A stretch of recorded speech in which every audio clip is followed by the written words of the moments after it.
Hi, my name is Colin Graham, and I'm the animation director on Watch Dogs 2. Today we want to give you a look at our free roaming demo and give you a more detailed look at the open world and the Bay Area. This video is recorded from an alpha build of Watch Dogs 2 running on PS4.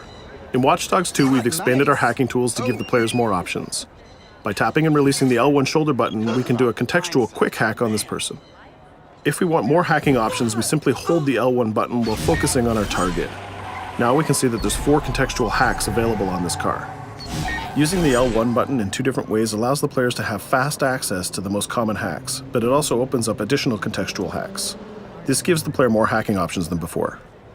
We've also added a NetHack view to the hacking toolkit, which allows you to toggle a digital filter to see the world like a hacker. We can easily pick out hacking opportunities and also pick out strange digital signals and data anomalies that are of interest to us. The orange signal indicates that there's a person whose digital profile has interesting properties for us to investigate. So let's take a closer look. When we're exploring the world, NetHack is a very useful tool to help us identify people or items of interest. It's a really good idea when you explore the open world to use your NetHack and look around, because you never know what you'll find. We can hack into his phone and read his text messages to get a clue about what's happening. As a hacker, it's really easy for Marcus to get someone's personal information. This guy's text messages indicate that he's experiencing strange behavior happening on his phone.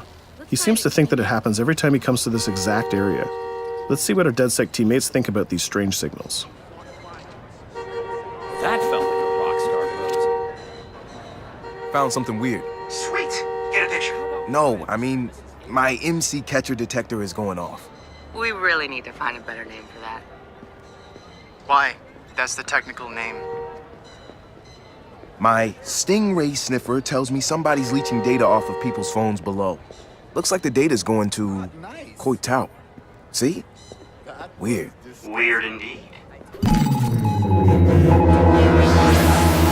Marcus has detected that there's an illegal Stingray box deployed somewhere around Coit Tower. We now have access to a new DedSec operation, and we can track it with our DedSec app. You can do any operation you want in the order that you want, as long as you've discovered it and it's in your DedSec app.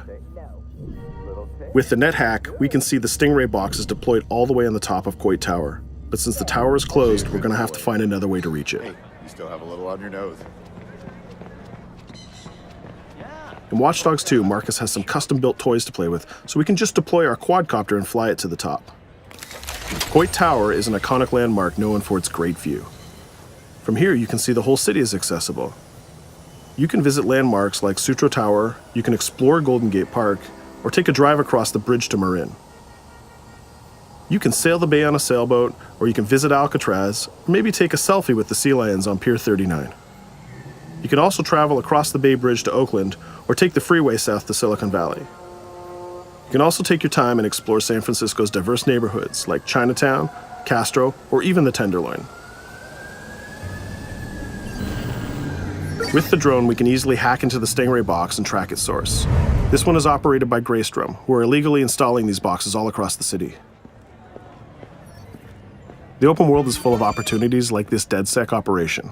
All you have to do is explore the environment using NetHack and the profiler to find them all.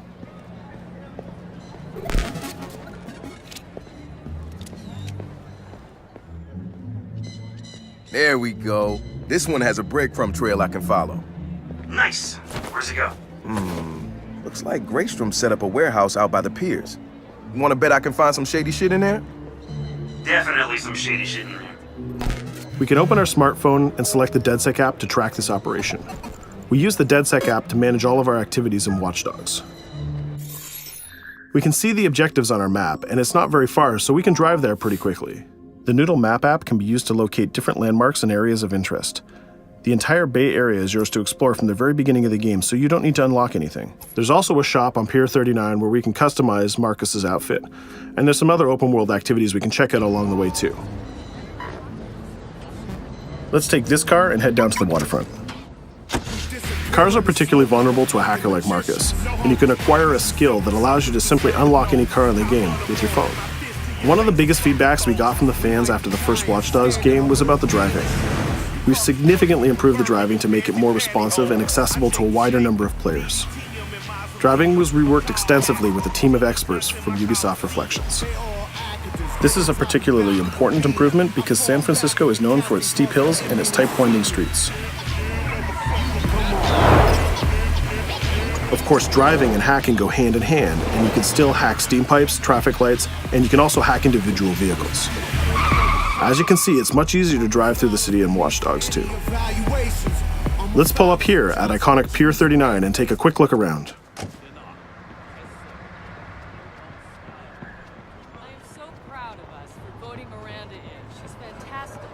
Up ahead is a clothing store, so let's go give Marcus a new look. Each clothing store has the style of the people who live in that area, so as you travel around the world, you can start to build a wardrobe that's as diverse as San Francisco itself.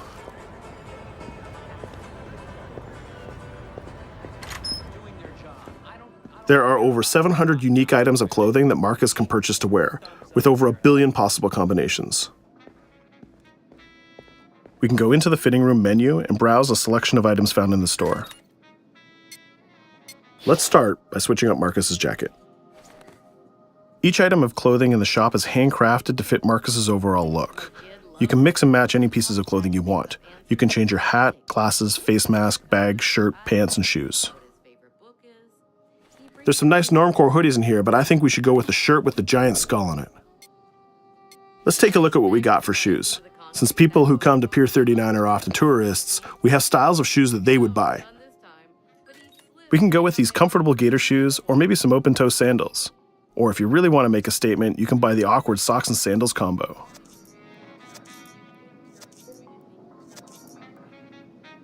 In the end, though, I think we should go with Stars and Stripes Chucks.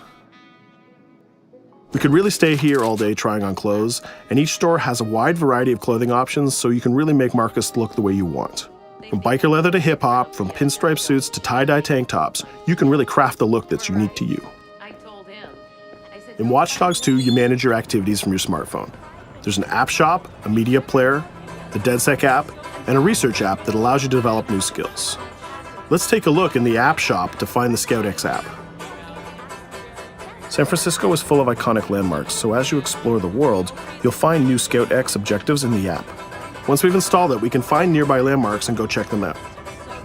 When you visit San Francisco, there's so many great landmarks to visit.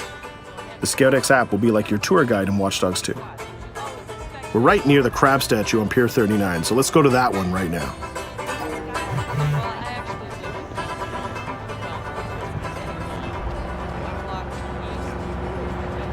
These tourists have the right idea. We'll just pop open our phone and select our camera and take a picture of this giant crab. Let's make it a selfie and use the California Vibe filter.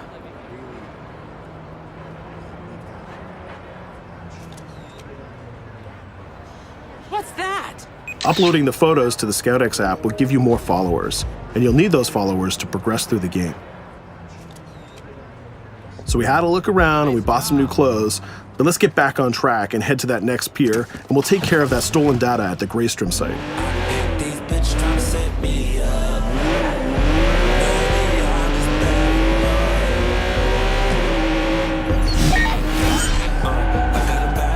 We can see the objective marker in our minimap, and it's also displayed in orange at the end of the pier. Let's park our car past the scissor lift and go scout the place on foot. Operations in Watch Dogs 2 are almost always a free approach, so you can go after the objective from any direction. Let's start by getting into cover and scouting our enemies and see if we can spot the objective. From there, we can make a plan of attack. We can launch our drone and scout the area. We can use our NetHack view to see that there are guards patrolling the rooftop, and the objective is in a small office. There are also some civilian workers that might notice us, so we need to avoid them too. In the NetHack view, we can see that the door is electronically locked, but it can be bypassed by a junction box on the lower level. The connection is shown in a red line. Unfortunately, that box is protected by an armed guard and an attack dog. So we'll probably have trouble if we try to sneak past the dog in person, but luckily Marcus has another toy, which is the RC jumper. This little guy is small and much harder for enemies to detect. The RC jumper is another DedSec gadget that gives Marcus a different way to approach obstacles in the layout. The RC jumper has this cool little robotic arm that's been hacked into the body. This allows him to physically interact with objects and allows Marcus to stay safely hidden. Now the junction box is unlocked and we can open the door upstairs. We can hack that scissor lift that we passed on the way in and reach the rooftop.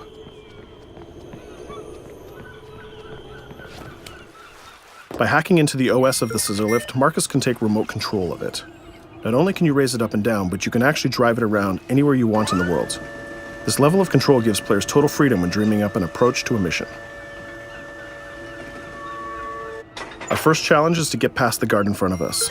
So let's hack into the security camera and see how he might be vulnerable.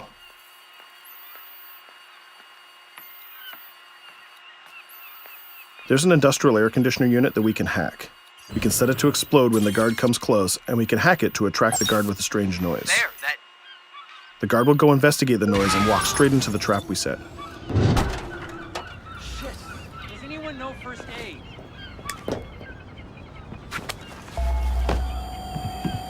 And just like that, we've taken out the guard, created a distraction, and slipped into the compound.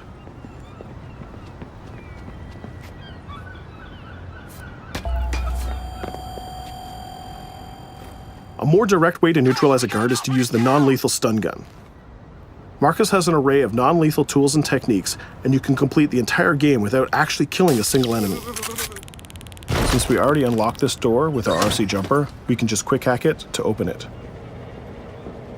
Now we're in the room, we just need to install one of our custom DedSec boxes into this Bloom terminal, and we've completed our final objective. All that's left to do now is escape undetected. Each operation we undertake will give us more followers. And more followers will allow you to take on even bigger operations. So let's get off this pier and explore a little bit more.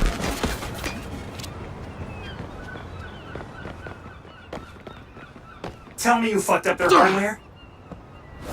I left an expensive little present in their system, and they're going to pay for it. Damn, you sound like Jimmy Siska. Hell yeah!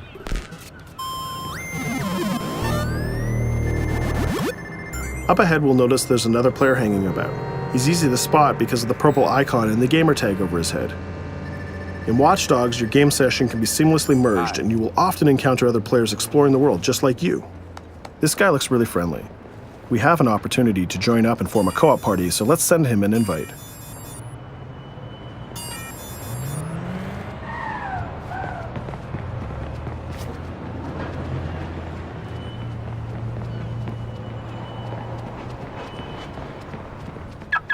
Now that we're joined in a session, we can complete co-op missions together and take on even bigger and tougher targets. 2 hackers are better than 1.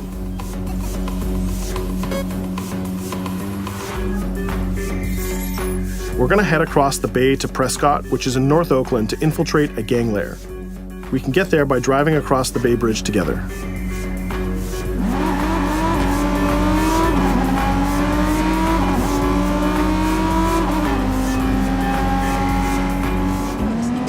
Alright, we can see that we're in a much different neighborhood than before. This is Prescott, a subdistrict of North Oakland, and the location of our next co-op operation. With our partner, we can go together and activate this mission.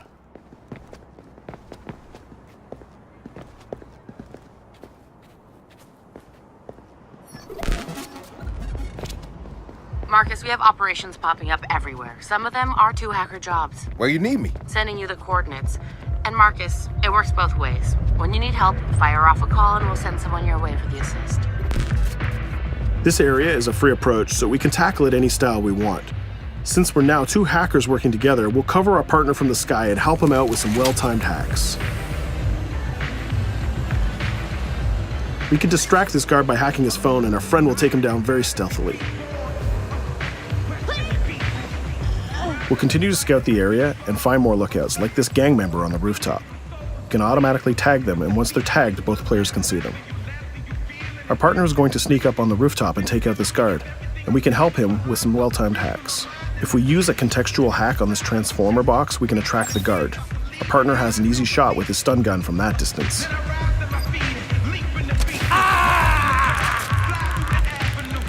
Using the NetHack view again, we can see that there's a lockbox connected by red connection lines to a room on the other side of the compound. Inside this room, we see our 2 targets meeting up, and it's a perfect place to take them down simultaneously. We need to get that box unlocked and get into that room. As we continue to scout this area, we can see this compound has a lot more guards than the last one, and they look very heavily armed. We'll need to take care of these guards if we get detected. There's also a car parked in the garage, so we might need that to escape later. Let's go back to our friend and get him to disable that junction box so we can unlock the door to our target.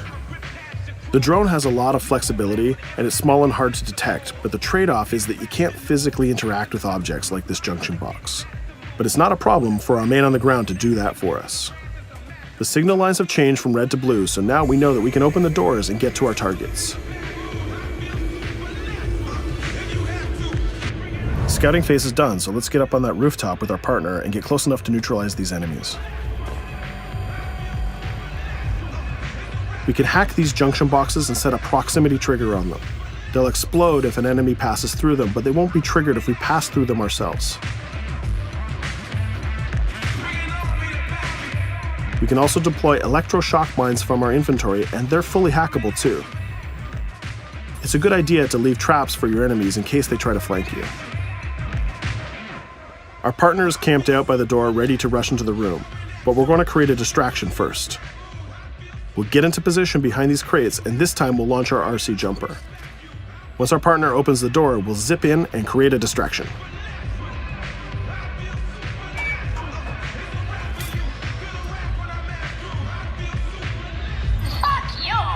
Our jumper has another feature too. It can launch foul-mouthed taunts and make people angry. Now's our chance. The gang leaders are distracted, so let's rush the room.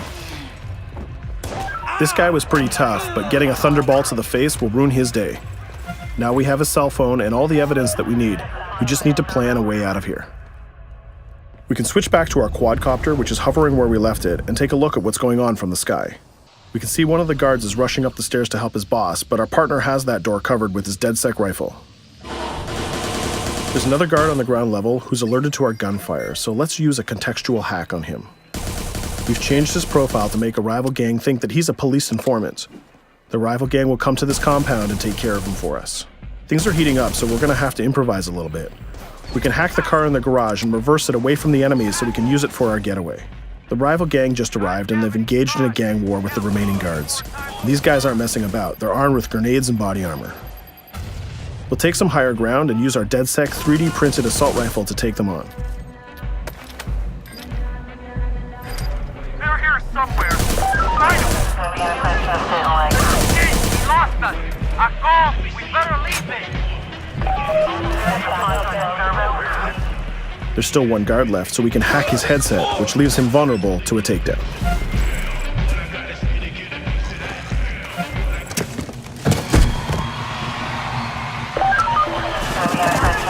Let's take our stolen ride and get out of here before cops show up. And just like that, we're home free. We took down both gang leaders, we got the evidence we needed, and we triggered a gang war, and we escaped without getting killed. That's teamwork. 2 hackers and 1 successful DedSec operation. Let's take a minute to talk about a brand new multiplayer PvP event called Online Bounty. When the player commits a crime, the police will respond and pursue the player until he can escape from the police. We call that the felony system. While you're in the felony, a bounty event can occur. A bounty event allows up to 3 other online players to join the pursuit and try to kill the player for as long as the felony lasts. As the target player of the bounty, your objective is to evade the felony and the pursuing players. Rewards are given for neutralizing the hunters. And the objective of the hunters is to neutralize the target player. Bounty is a seamless PvP event that's triggered by your player style and how you interact with the police. If you are the type of player who's always in conflict with police, you'll have a higher chance of having a bounty placed on you. But if you can neutralize the hunters, you'll get additional rewards. I hope you've enjoyed our walkthrough of the open world of Watch Dogs 2, and I hope to see you online November 15th. Click here to join DedSec and receive exclusive in-game rewards and more. Subscribe to our YouTube channel and be the first to see new trailers and behind-the-scenes action.